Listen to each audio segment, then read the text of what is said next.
Hello and welcome to another episode of Mercurial Gems. I'm Vi. I'm Jen. And today we are continuing our Pluto generation series. So if you are just tuning in for the first time, we have been going through Pluto and its generations. Pluto is our outermost, arguably slowest moving planet. And we started by interviewing Pluto Cancer, which would be pre-World War II era. And we are making our way all the way down to Pluto Capricorn interviewees. And today we are continuing this trend with interviewing the lived experience of Pluto in Libra. Yeah, so first to give you a little overview of the Pluto Libra energy. We've, in this Pluto series, done the lived experience story side, but also the historical side, and then some just woven in just Libra undertones, because Pluto is a planet that represents not only like a generational work because of how slow it moves and how many of us have the same Pluto in common with our peers, but it also is the planet that helps us learn about where we're going to rebirth and go through a lot of transformation, where there's going to be a lot of shifts. It really shows a lot of the self and soul work that we have to do in this lifetime. So there's a lot of big themes to wherever you find Pluto in your chart, whatever sign it's in. And we've also really talked in the Pluto series about the balance between not only whatever sign you have Pluto, but integrating some of the opposite signs' energy to help kind of balance some of the intensity, because that really plays on the duality of Pluto. So talking first about some like Libra themes. Libra is all about balance, fairness, diplomacy. It really is connected to relationships.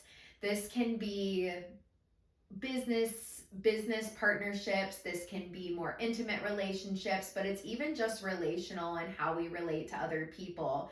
It holds a Venetian undertone, Libra, and so there is themes around beauty and art and creativity and love and all the things that fall under that Venetian lens.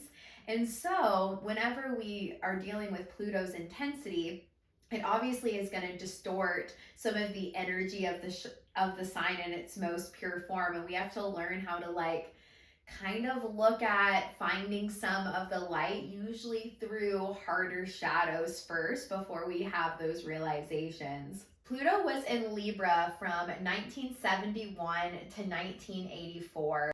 And then it was previously in Libra 1724 to 1736. For this series, at least this initial round, we're just talking about the most recent history.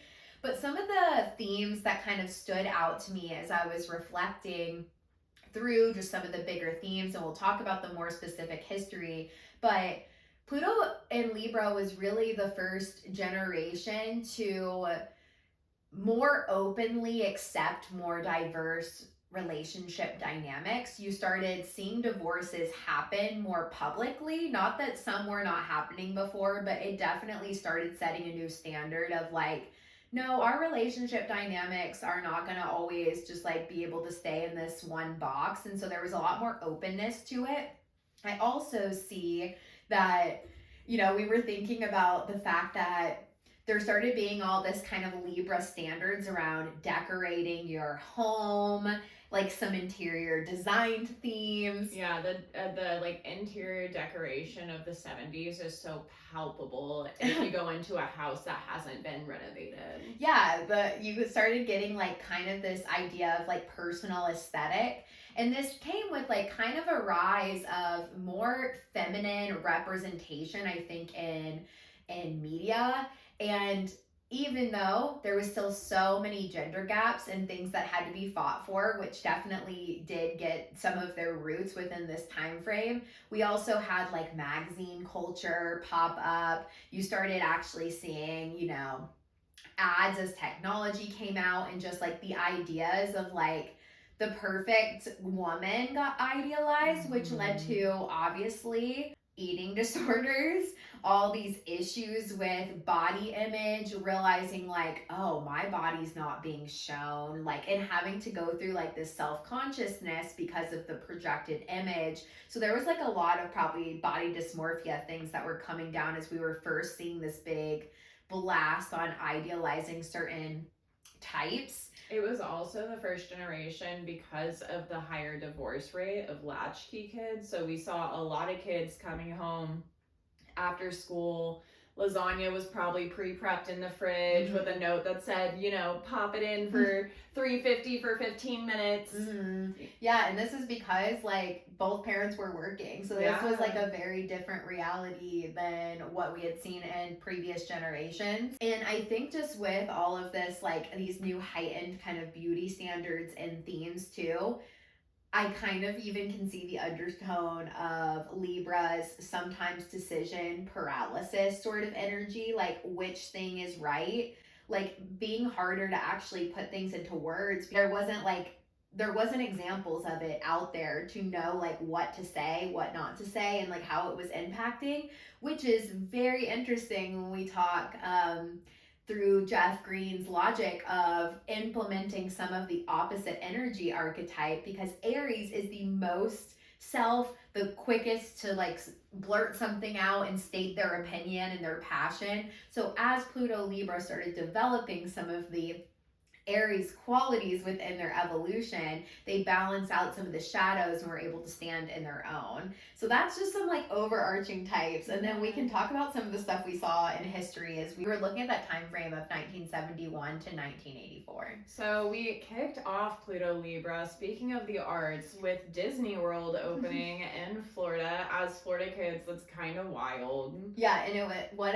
it came with such like an aesthetic and brand. Like the branding of Disney like had such a hold for so long. Not that it still doesn't, but at that time even like especially you rocked your Disney gear, especially in our like early childhood. So I don't know if that's just Florida because kids. you were like down the road from it, but yeah. And then in 1972 we had the Watergate scandal, which we did talk about a little bit more in depth during our Pluto Cancer interview, because at that point Pluto Cancer was like the full-grown adults. With the Watergate scandal came the resignation of Nixon in 1974. And to think like that was such a scandal that there could be like lies in terms of power.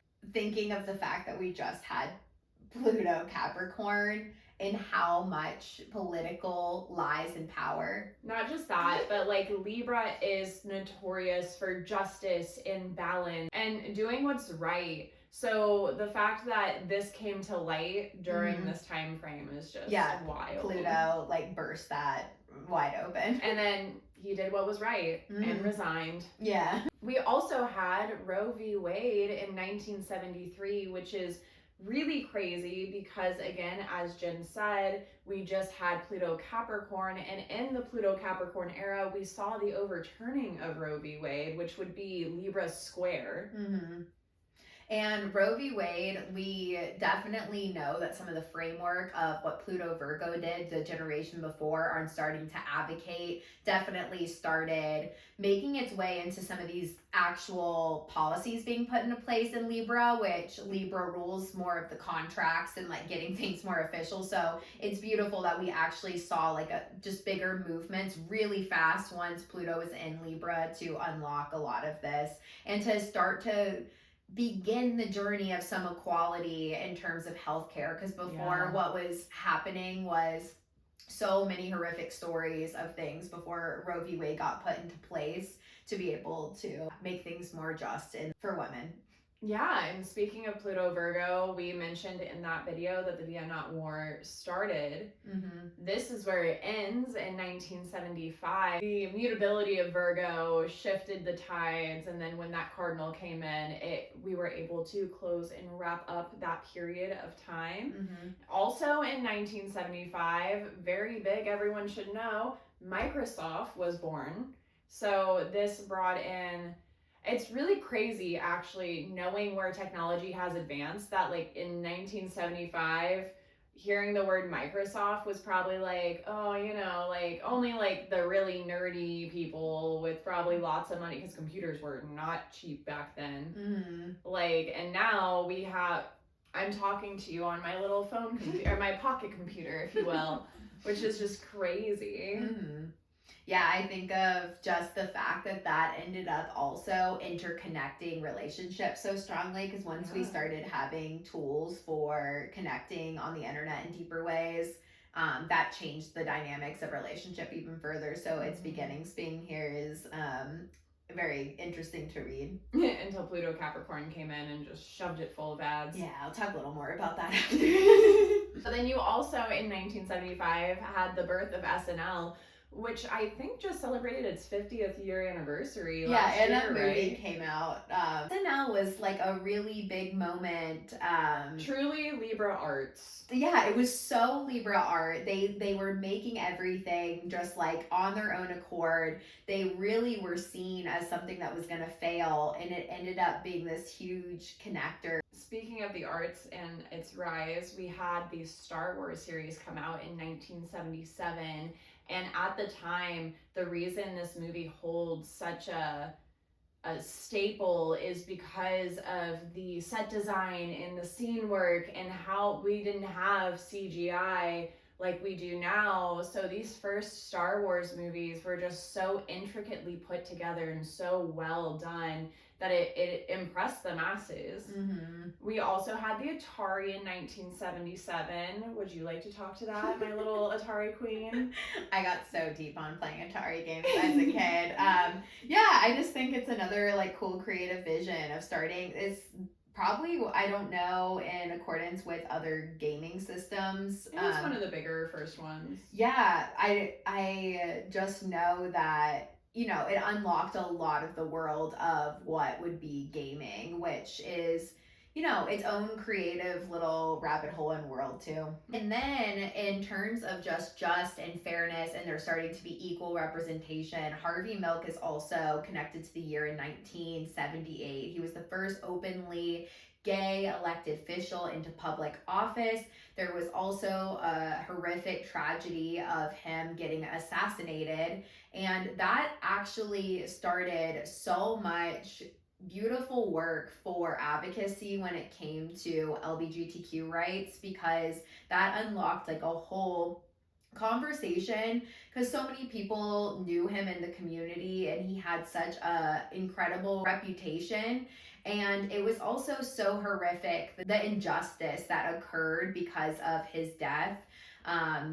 Just learning about that case, and the cop of that case claiming that the reason he did it was because he had had too much sugar, just completely trying to erase and sweep away. And so that just really brings up a lot of Libra themes of like having to figure out what the truth is, what is fair. And yeah, Harvey Milk has been long respected even today by the queer collective as being someone who really helped to build up our history and to put on the right path towards being able to have an equal space and representation in the world.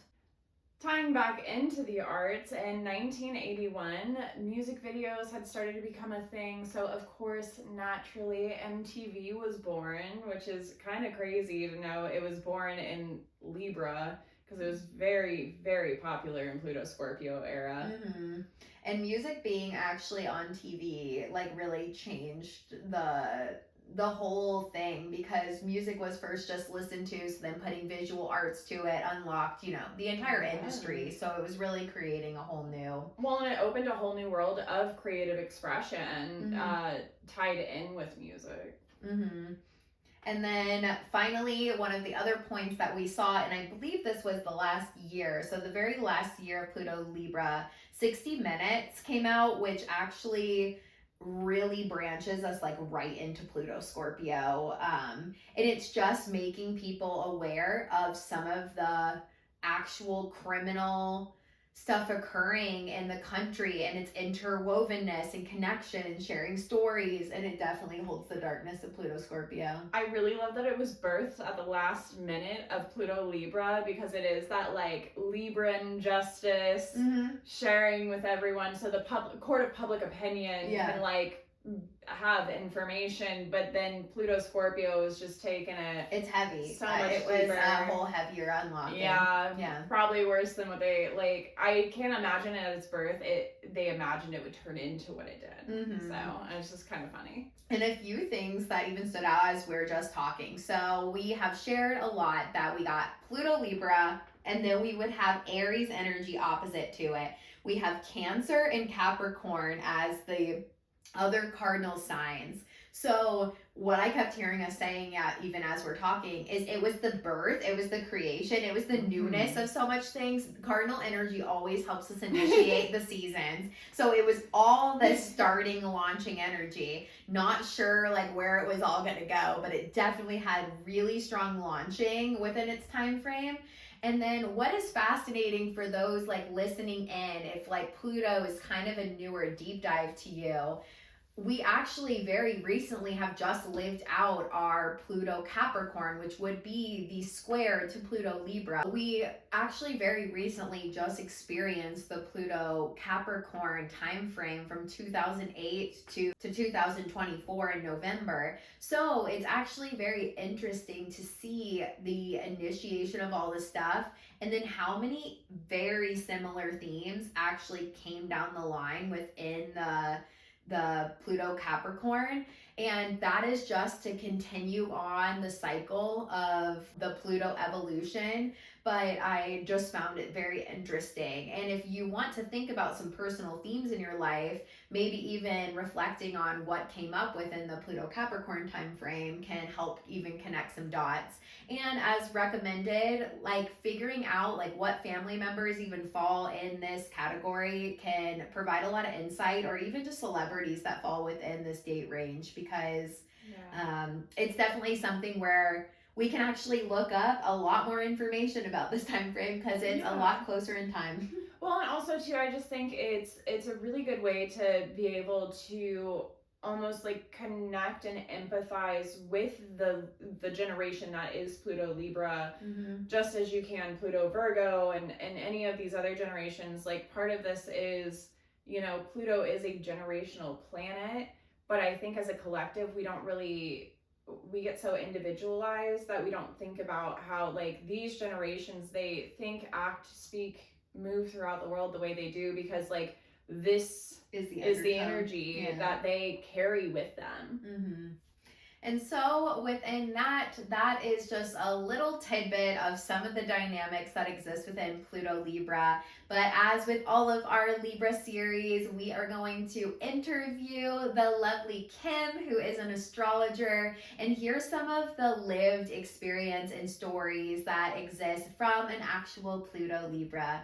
So with that, check out our interview. So my name is Kim Caceres. Thank you so much for interviewing me. I've been looking forward to this and the opportunity to just talk about what my life was like and maybe how it connects to some of the Libra themes. Yeah, it's nice to have a Pluto Libra, but also someone who knows astrology a little bit too, because we know that your brain has thought through like some of the patterns, because really as you live it, once you like have the language of astrology, you can see it in this like other perspective. But yeah, we'd love to hear just where is Pluto Libra for you in your chart, and then and also I should say I'm an evolutionary astrologer, so we focus on Pluto, and that's why I'm interested in Pluto both generationally, so I love what y'all are doing in this series, and then also, you know, by house and sign we look at Pluto in an individual chart. But anybody's lived experience is going to reflect what they're here to do on behalf of their generation, I feel like. And so, you know, because I definitely think of Libra as a bridge sign, right? And a bridge generation in a lot of ways. And because I'm early Libra, you know, I have a lot of friends that are late Pluto Virgo, so I grew up very much with those folks and that influence. Also, you know, obviously my peers, and then through my work I connected a lot with the Pluto Scorpio generation. So I feel like my identity kind of goes in multiple directions. Which is very Libra. Yeah, it's very Libra. Totally. It's relational, right? Yeah. I'm always trying to, I think Libra is all about like, diversity of experiences, meeting as many people as you can, finding out who you are, who am I in this relationship? Who am I in this relationship, right? I'm early Pluto Libra, I think, as I said. I also have a retrograde Pluto, so there's a lot of kind of going against the tide, that's and you live under your Pluto line. Too, yes, right? yes.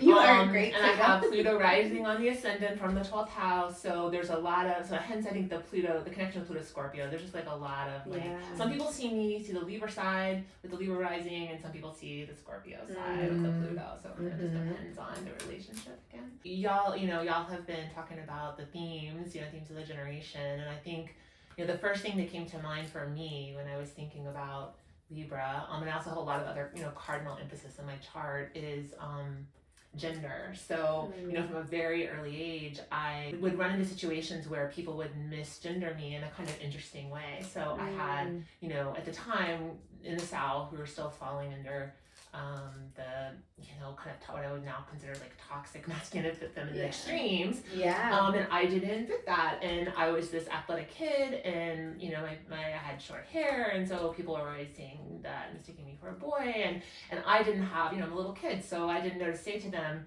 well, wait, why can't I be a girl and have muscles and short hair? Like, why do I have to fit this, what I now see as a stereotype? And so I just remember being frustrated and not understanding, why I was frustrated or what that meant. And then as I got older, and then significantly older, before I understood things about my, my identity and identified as queer, that just took a long time to get to, because there wasn't the time the internet was that I could be of regular use. I was already an adult, right? So I didn't have the advantage of being able to like find myself online in that way, which I think definitely benefited the Scorpio generation.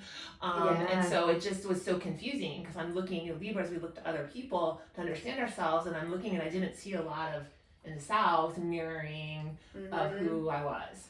And from just like your age range too, that was like the first like bigger push of media in general. And so you were also seeing like a hyper probably media lens of like even a more specific archetype that wouldn't have probably been as pronounced even beforehand, because we didn't have media shoving images as much. So like I feel like you guys were the first crew to have, it was before social media, but it was still advertising was like heightened. So you had even more probably dissonance to the projected image, and then people commenting on that probably from that too. Oh, absolutely. Yeah. I mean, I had people make a full-on comments about my height, like would say things like, you're the tallest woman I've ever seen, or like the muscles in my calves, or things like that. And what was I comparing myself to was like magazine images. So 17 magazine was really big when I was a teenager. So trying to figure out, who I was happening not only through relationship, but also through as images. Right? Yeah. Magazines were huge. Magazines, movies, some TV shows. Music videos just started coming out when I was, 7 or 8. And so not having any idea really, I think, as a Libra, that I could shape myself from the inside out. It was very much about shaping myself from the outside in at that age. Unfortunately, I felt like I wasn't, like the little kid in me who was defiant about, wanting to claim myself in a certain way as I got older as a teenager. Then I internalized that as something is wrong with me, that I don't look like these images, right? And kind of completely lost myself. So that resulted, the combination of not understanding at the time that I was queer, not understanding that I could create a gender that I felt comfortable in. Parents' relationship was ending also around the same time. For me, that resulted in disordered eating, and it's interesting because again it came through images. I remember watching the Karen Carpenter story and thinking like sort of a year before I essentially stopped eating that I would never, like that would never happen to me. I actually had that conscious thought, but it planted a seed. I think the very idea of it. And again, outside in, like there wasn't a lot of there. It was like I didn't know who I was. So a way of, I guess, in hindsight, I would say just trying to fit an image or have some sense of control in my life. I felt like it was going out of control. I was a professional athlete. That's kind of its own story. Maybe not necessarily having to do with the Libra side of things. Living a life with a lot of pressure and not knowing who I was. The fact that that was an identity that I took on, I think was also not uncommon, but I wouldn't have known that because, right, there wasn't, where would you find out about anything like really what an eating disorder even was? Yeah. It'd be interesting to go back and watch that movie now because I'm not really sure what how it was presented or whether there was any analysis of it. Yeah. But I know now in hindsight that it had a big impact on me. Once I was in my mid-20s and had gotten some support and therapy and started to understand lots of the things I was going through and did start to shape my own identity, I just took a break from all kinds of media for a really long time. So no magazines, very few TV shows. I was really selective about what I took in. And which so you guys had to like self-initiate which is that Aries polarity. Yes. Because at that point, it wasn't even talked about until like our Pluto Scorpio generation. It wasn't even talked about of the side effects of like a beauty industry got created, which like gave rise to more like maybe feminist representation in some ways, but very distorted, and like that hadn't like really fully happened in that way. So I think there was like, I can see the Libra polarities of two sides of like, it's amazing women are getting all these new beauty opportunities and like ways to like rise in this different way, but then it's creating this dissonance, and we didn't have the results of that till later. And then you had to self-initiate going like, I can tell what doesn't feel good for me, which feels like that Aries polarity point. Like I can hear that so loudly. Totally. And I think, I didn't even know what feminism was until graduate school. And even then it was it was second wave feminism, which was older than me, right? Yeah. So it didn't quite fit. But at least it gave me a critique and analysis that I had to not have before, and a framework for understanding things. So once again, it's like I was trying on an identity, but that still wasn't quite right. And queer studies, and that didn't open up as a field until later. So again, I fell kind of right in the gap of a lot of things. I think a big part of my journey is the Aries polarity, as you mentioned, and so I kind of feel like in hindsight, that's okay, because it was just a lot of trying on this and not quite right, and trying on that and not quite right. And then over time, I then had to just sort of build an identity that worked for me, rather than taking on an identity. And I think that's a big part of the work of our generation. You guys redefined like what relationship had previously looked like. So within all that like self-questioning, which as like experiencing that as a feeling was probably like, I mean, it's already normal positive Libra placements already go through paralysis. You throw Pluto in there and it has like extra intensity because it doesn't know which direction, like which way to go. But you guys were also at that same time through that identity crisis were like really setting the standard for the first group to like re-archetype what relationships could look like in a more empowered way. Because I think like some divorces and stuff, like do you remember parents get like other kids' parents maybe had gotten divorced, but there started being less shame as you guys grew up and changed those decisions? Do you feel like that? I think initially, like, so I was 16, I think, when my parents divorced, and at the time, like, I didn't know anybody else that had gone through that, right? What's interesting is I had a friend that I remember I was actually at her house the weekend before I found out that my parents were splitting up, and she was telling me that it was likely that her parents are going to split up, and so it was but that was it. Like I had this one friend, I remember we talked on the phone a week later about the timing of it, and it wasn't that coincidental. But again, we didn't have like a concept of that, or that it was a thing that was happening, widespread.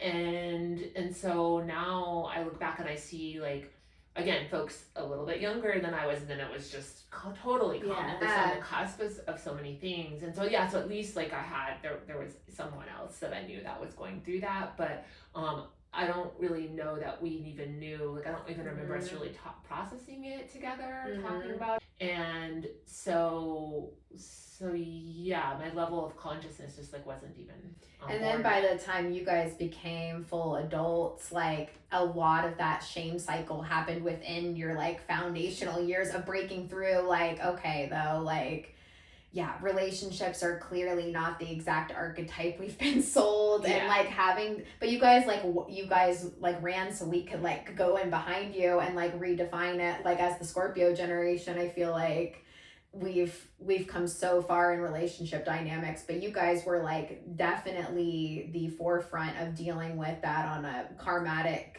and bigger consciousness level. Well, and I think it was crawled so we could run. Yeah. Well, and I think it was the breakdown of the nuclear family. Is what I think it was, which then opened up relationship styles of all kinds that just didn't really like weren't within my consciousness when I was growing up. It was like there's this one way, like you're saying, one way to be in a relationship or one way to do family. And you know, those of us who lived through it, I could see the breakdown of that within my own experience, how it just didn't work, and that there was no support, right? Because it's not like, I mean, my parents had, you know, friends and groups, but it was like they weren't. They would go and like to a dinner club, or they would go to it wasn't like they were talking with each other. I don't think. I mean, I wasn't there, but I don't think, right? Like when they went, so it's not like they were keeping there like to support each other. Right, exactly. It was the front. Yeah. Right? So we grew up, that's really powerful, especially being the generation I feel like that broke that. Yeah. Like we grew up with image being everything. Yeah. It was all about, you know, keeping a certain image, which I feel like is very Libra. So so the relationship piece, redefining relationship between people, like one-to-one, but also relationship with, as I talked about, with oneself, or relationship with like a concept, a philosophy, or in my case, relationship with God, Goddess, Creator, because I put in the 12th. Like it's all, for me, it's always been about relationship. And I remember that line, only connect, like when I was in college, I was like, so only connect. But then sometimes no, right? So I had to learn that too. Sometimes you have to disconnect. Like sometimes like connection isn't always the answer. Like what is that connection? And that's where the Pluto piece comes in to like dig deeper and get underneath it and say, is this a healthy and the Aries connection self versus other. Right, yeah. Exactly. Yeah. I was also curious, like the other thing that's fascinating is at that point, the archetypes of like gender and what was allowed, you know, that first wave of the feminist movement had happened. But then also I see like in your group, more people started getting to build careers off of some of the Venetian things, which was probably interesting to like watch go down, which was probably a bigger disappointment to like your parents who like had this image. But even you like having, you know, you went into like sports in a way, but those things hadn't really existed either, and like breaking into more archetypes of jobs. How did you remember perceiving that? Well, I mean, one of the things that really stood out to me, I mean, speaking of like still the within, so the sport I was involved in was tennis, and so at the time, you know, in the 80s, it was all about like the big rivalry was Chris Evert and Martina Navratilova, and so what was, you know, and I have frustrations with both of them in terms of sort of where they are right now in their politics and stuff. But at the time, it was kind of the classic Chris Evert fit, the feminine stereotype, the way she looked physically, how she presented herself. You know, she also was straight, all this stuff, right? Yeah. So then you have Martina Navratilova, who was one of the first out athletes that I knew, and you know had defined muscles and all these things. She's the one that lost contracts and had to create her own brand, which is actually in some ways great. She created her own brand, but I mean, like she wasn't getting the you know, a lot of the money comes through endorsements, right? She wasn't getting the endorsement. So I saw that, right? I saw that inequity. I think of words that have been important to me, you know, my whole life, like gender equity in relationship, but also racial equity. I think these are things that our generation, you know, was really, it just was something that a lot of us were standing for. Right? This seemed like the thing to do, the right thing to do. I think the other interesting like bridge that we had talked about was Pluto was in Libra a relatively shorter amount of time, and in Virgo, and then in Scorpio even smaller. So like we just had a lot more generations having to like kind of co-merge some of their generational like things to unpack as a group, like more together, which is an interesting like when you follow Pluto's transit through history, it's just like kind of its own interesting anomaly. So Totally. Yeah. Right. Because what we were saying, like the Cancer generation is 25 years. That's a more typical, if you think about how sociologists define generations. Like that's sort of the link, the time period that they're thinking about, and so it gets a lot more complex when you have, you know, over these overlapping generations, and so I think, you know, for Libra too, I think diversity is a big, you know, is important. And so a lot of us, I feel like we're friends with people from, you know, all of those generations. Yeah. Really the two that are, you know, that were sandwiched between. And so much change, so much more rapid. Like one, I think in your time, like it has to be so fascinating to,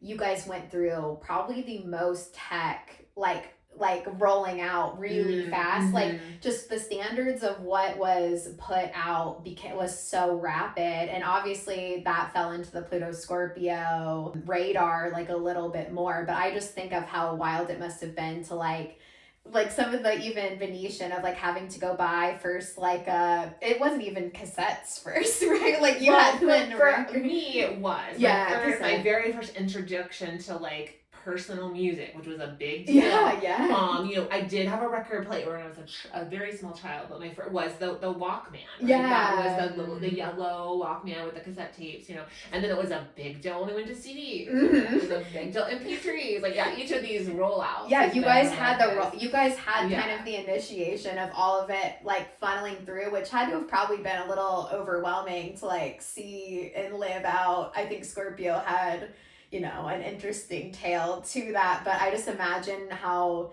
you know, you guys had all this representation, supposedly of all these things, and were getting advertised, but then everything was also changing so fast. Like, here's how your home should look like, here's how you should do this, and then here's how you should do this, and then it just kept changing. You guys kind of kept up. The paralysis. But I also think it defined me back to relationship. Like the mixtape was a big defining thing for relationships. Like when I was in my late teens, early 20s, it's like you made mixtapes for people, right? I mean, you know, friends, people you were dating, whomever. Like that was the way that you communicated something that you didn't know how to say was through the music that you put on that tape. I love that. Right, and we would like write everything down on the paper that you put into the, you know, the information, and so that went away too, right? In terms of when CDs came out, it's like people weren't really, you know, doing that anymore. Another language and another language of relating, just different ways, like constant changes. Exactly. Yeah. I think for me personally it was defining because the year I was born, and back to the relationship thing was Roe v. Wade, right? And so, and I went through my Chiron return at the time that so did Roe v. Wade, right? And it's like, it just didn't occur to me, when you think of the things that are there when you're born or you're born into that are so massive that you don't think are going to be undone. You know, and so that was just like a gut punch in terms of something that it just didn't occur to me that that we would be living in a time without it. I was gonna ask you about that. So we've talked a lot in this like Pluto series about the polarity of, you know, the opposite sign. So you're Pluto Libra to Pluto Aries, but you've also lived the Pluto Capricorn like squaring. Do you remember some like defining things? Because we so see this in our square as it's like, you know, slowly happening for our generation. Some of the, and that was like when a lot of these things that you thought were like fundamentally built into the system and wouldn't change, we had a lot of crumbles in that Pluto Capricorn. I mean, I think because I was working in education at the time, and so I was really tuned into kind of how systems worked. Maybe I was more, or I should say maybe less surprised than some at what was being exposed in terms of the corruption within those systems and what started to break down. So for me, it maybe wasn't as much of a shock. The Roe v. Wade was, I think, just because, again, like it maybe just it just was always there, right? But in terms of some of the other systems that we have seen, you know, collapsing during you know, as we move through the Capricorn years, and that are just now kind of crumbles. And then I'm thinking particularly back to like the pandemic and, you know, what we were living through then, and it,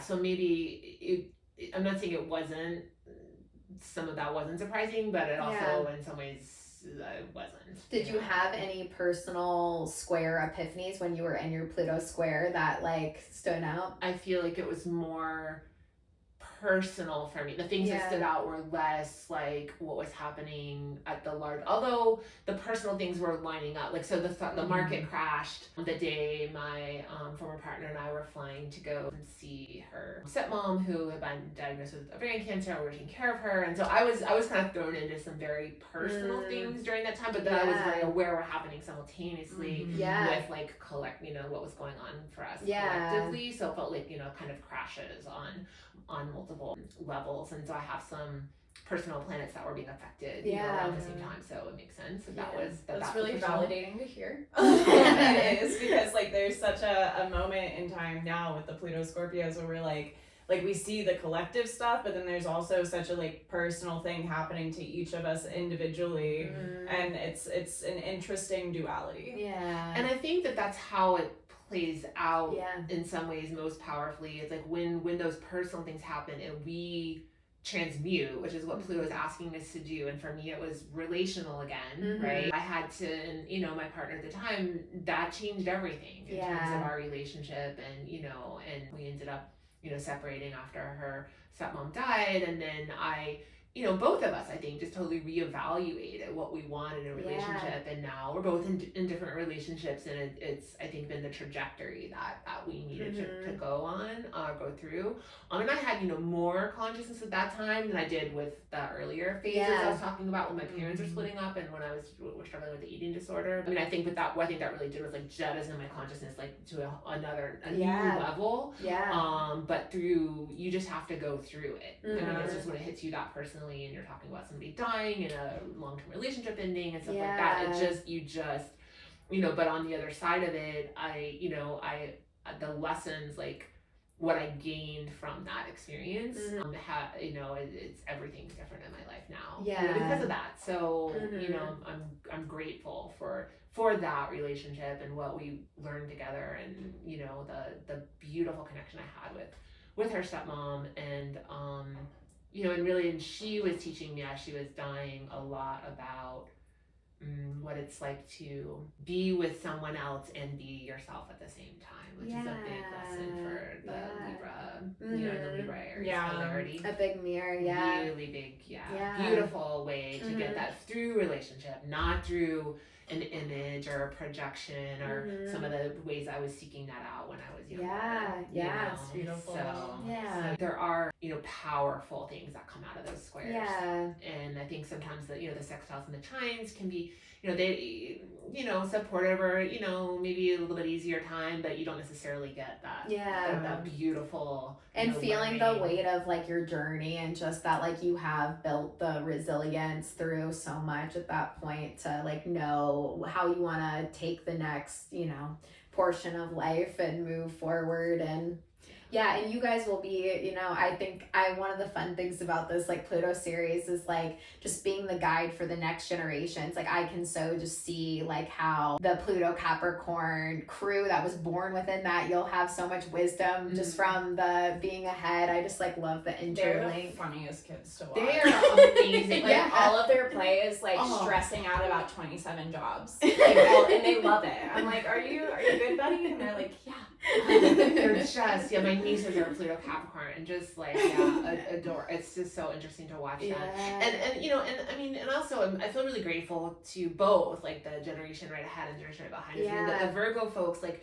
so much of the healing, the therapeutic work I did, that came from it's the Virgo folks that first did that. Like, they're the ones that first did like, we've got to heal. We have to and so I think there were therapeutic options that were open to me that would not have been open. So let's say, for example, my parents, holistic eating and all kinds of things that came, from that generation. And then we called out all the darkness of like what you went through and how that's not okay. Y'all are the ones that are excavating. Right? The Libras are only going to go so deep, even with Pluto, right? There's a point, and so the Scorpios are like, oh no, we're going all the way. We're gonna take what this happened to and you, we're gonna expose it, and we're gonna name it, and we're gonna, We're gonna do better. do better. Right. And if you're not doing better, you can stay in the corner. Yeah. Which is so, like, it is so Pluto Libra that you also had it is like a closer force of the other Plutos to help within, like, but you know, you guys really did so much good work as queers. We are so grateful for you guys for redefining dynamics and making it just more normalized, because that obviously helped so much with us, like, understanding identity so much younger, and then also not feeling so much shame because there was a whole representation ahead of us of, like, people that have actually lived it, so it didn't feel so dissonant. And now, like, Pluto Sag runs, like, they don't even understand. They're like, I love it. As they should, as they all deserve. But it's so funny to talk to some of them, and then you like tell the coming out stories, and they're like, coming out? Yeah, which is good. We've done. What's there not to be out about? We've done our work. Authority? You know? Who's authority? Why would I be scared of that? Yeah. That sounds like a dumb problem. Right. We've done it, so that's a win. I also find it really interesting. So I really remember the exact pinnacle moment we decided we were doing a Pluto series.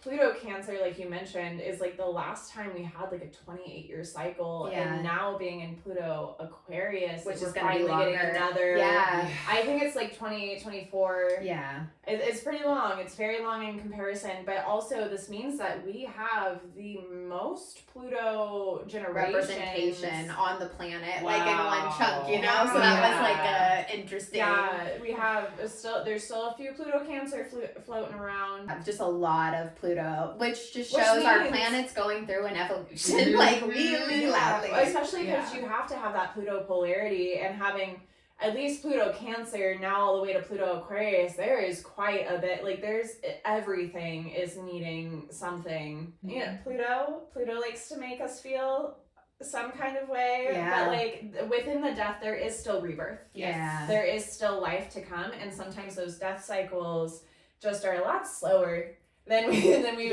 want them to be, and they like, feel so personally intense at the same time, so it's hard to like see its empowerment. And so in the stories, it's been so nice just to hear, like, we have all found evolution, so we are getting there, you know. And then I'm also curious, did you have like Pluto Cancer grandparents or anything? Yes. You know, it's interesting because, and again, this I feel like it's kind of a Libra thing. Like, I feel like you can get along with all the like, I have friends and people I was connected to in every single one of the generations, and I think the Cancer, there was just so much hidden in that generation, and they wanted to be safe. They wanted to, I think emotional security was important to safety and security. It's just they went about it in a way that I think really left the Pluto Leos with kind of in the dark, like not so then it makes sense that they're like, well, I've got to discover me. I have to figure, I have to focus on me and my heart, and which is the beautiful part of that generation, the art piece. It's not that there weren't conscious people in that generation. I just think the percentage of people that are conscious keeps growing, right? As we at least that seems to be my experience. It is powerful to hear people's individual stories, and as we were talking about earlier, like, I think you can see within an individual or within a community, you can see like significant change, significant evolution. It's certainly been my personal experience. I think it's sad for me or harder for me when I look collectively, and I have to remember that we're talking about we're talking about the collective, and we're talking about all everybody who's still representing and alive within all these generations. We're only a year out of that crumble of the Pluto Capricorn, which is big for you guys. Like, that's a big foundational piece, but there's a lot of rubble for where we have to go, I think. Totally. And it's going to be interesting to see, I think, with the polarity, the Leo Aquarius polarity, what is going to come out of that. Because I do think the part that the Leo really does bring is the joy, the creativity, the play, the heart. We feel it with Pluto Scorpio. I feel like every time we meet Pluto Leo, we're like, oh, they're like a little wizard. Or they're enchanting. They're so enchanting. They have that, like, they do have that, like, darker humor, but it's, like, said with, like, sparkles flying through the air. The other side to be Libran, I feel like they do need to let go Yeah. of some of that power Yeah. so that the Aquarius It's very vision and the- personal. yes, Yeah. can come into being. Yeah. Because we do need to be, you know, in the Aquarius side of things right now. Yeah. And so I think in terms of leadership and that kind of thing, we still got There's the Leo no generation, surrender. right? There's a lot of And pride so, there. yeah, the pride piece is Yeah. the shadow side. Well, thank you Yeah. for the vulnerability and sharing just like some personal story. I think this helps like to click a lot of good links and just be really good food for thought. So we appreciate you. Thank And how can you. people support your astrology? We love to share that too. Thank you so much. Yeah. Yeah. So yeah, I am a professional astrologer, offer reading. I just really enjoy the time. Yeah. What's your Substack? And it's Sabian Raine. We'll link it so I can yeah. have it. But you Awesome. write really beautiful. I love your combo of poetry and the skies, like analysis. Like it's really beautiful and it's refreshing to have the Venetian just like read and the poetry. I like love it. It's always a treat when we see it pop Yeah. up. We're like, time to sit down. Yeah. Thank you so much. You're welcome. Thank you. That was such an awesome conversation. Definitely check out all the links that we have below so that you can follow and support. And we'd love to hear your thoughts on this Pluto series in general. Definitely keep them coming. We are going to finish out the existing Pluto signs that are actually on the planet at this time. And then we'll even do another little round of history digs of some of the other Plutos. Like we are so deep in this rabbit hole and are so excited to keep sharing this stuff with you. So thank you for listening. Please like and subscribe and comment your thoughts. And we will see you in the next episode. Bye.